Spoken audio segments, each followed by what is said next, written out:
Hello everyone and welcome back to another video on the channel, and today we are finally going to be talking about Doctor Strange in the Multiverse of Madness. And this is going to be a non-spoiler review, which is something that I don't always do. Usually I jump straight into the spoiler review, but I want to see this movie again because I'm watching it on the Thursday opening night, and so I will watch it again and get a greater grasp of the things that I loved about this movie, the things that I was a little bit iffy on this movie, and I'll be talking about it in spoiler fashion tomorrow on Friday on this channel, so subscribe to see that video. But here we're going to get over some of the baggage that I don't want to have to deal with in my spoiler review, so I can get right into the meat on that one. So let's just talk about the overall things that I loved about this movie, because there's a lot to love, and mainly that comes from Sam Raimi. I absolutely love Sam Raimi. Even on the movies that I don't like of his, I still have fun watching them. A great example of that is Drag Me to Hell. I hate that movie. I cannot stand that movie. I get that people love it for its, B-movie, schlocky, horror, goofy, comedy roots that it has, and of course it draws a lot from The Evil Dead, and it is just such I have a review up actually on this channel for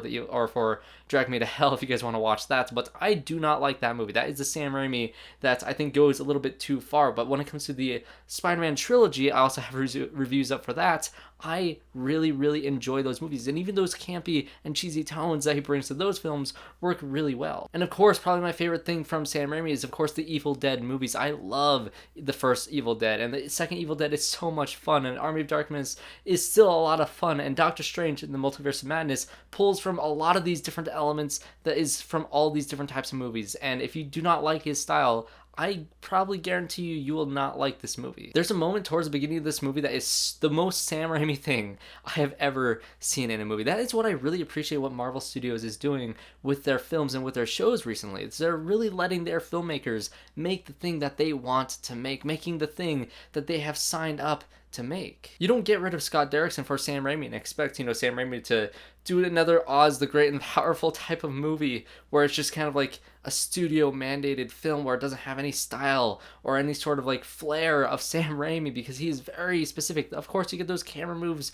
from Sam Raimi, the zooming into the eye, the Evil Dead camera type of perspective, and you get that schlocky horror that you love from him as well, while also getting some really, really intense horror and some actually pretty scary things for this type of movie. This is a pretty scary movie in terms of Marvel standards. Obviously, this movie didn't scare me. Not even actual real horror movies don't really scare me too much, but this movie, I can see some people and some younger children being too scared of this movie because it does go into really intense and dark places that I love, but it's also that sort of dark and intensity in terms of his Evil Dead type thing or Evil Dead 2 type thing, where it's still a lot of fun to watch. There's so many fun sequences of horror that I absolutely loved. And in terms of the characters, quite frankly, I'd rather call this movie Scarlet Witch in the Multiverse of Madness over Doctor Strange in the Multiverse of Madness, because she is the star of the show. She stole this entire movie. I love WandaVision. I have reviews out for that as well, and I just really loved her arc in that movie. And this one starts off in a very surprising spot with her character, and it just goes for it. And that is another thing about this movie, is it takes swings. The Sam Raimi style is a swing. The character arcs in this movie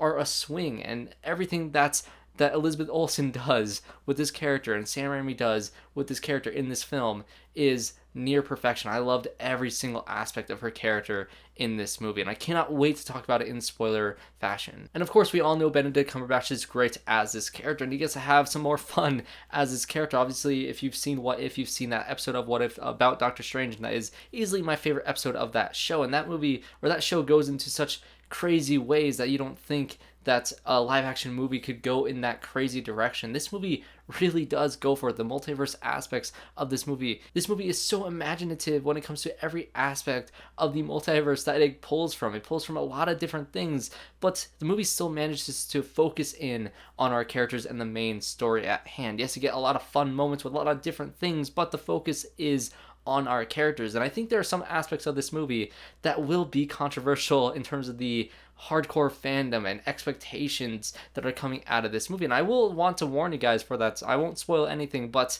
there are certain aspects where the movie kind of pulls the rug out from under you. And it took me a second, but I was like, okay, I see what they're doing. They're focusing on our characters, and it was fun, and I really found myself enjoying it. And this also applies to Sam Raimi being the director, but the action in this movie and the musical score from Danny Elfman is, first of all, it's so Sam Raimi, the way things are shot and the way the camera moves. Again, like I said, very Sam Raimi, but the action sequences in this movie are some of the best that I've seen in the MCU. Again, imaginative, very dark and creative, visually stunning, and just so invigorating. The way the camera sweeps around the action, it's so investing every single time there is an action sequence, and it is just, again, imaginative is a word that I'd use for this movie. So that is going to be my non-spoiler review for Doctor Strange in the Multiverse of Madness. What did you guys think of this movie? Did you guys love it? Did you guys hate it? Are you excited to talk about it in spoilers? Definitely subscribe to the channel to see reviews just like that in the future. I also put out my spoiler review for the season 1 of Moon Knight, or possibly season 1, maybe just entire series of Moon Knight, but go check out that video as well. So thanks everybody for watching this video, and hope to see you all in my next one.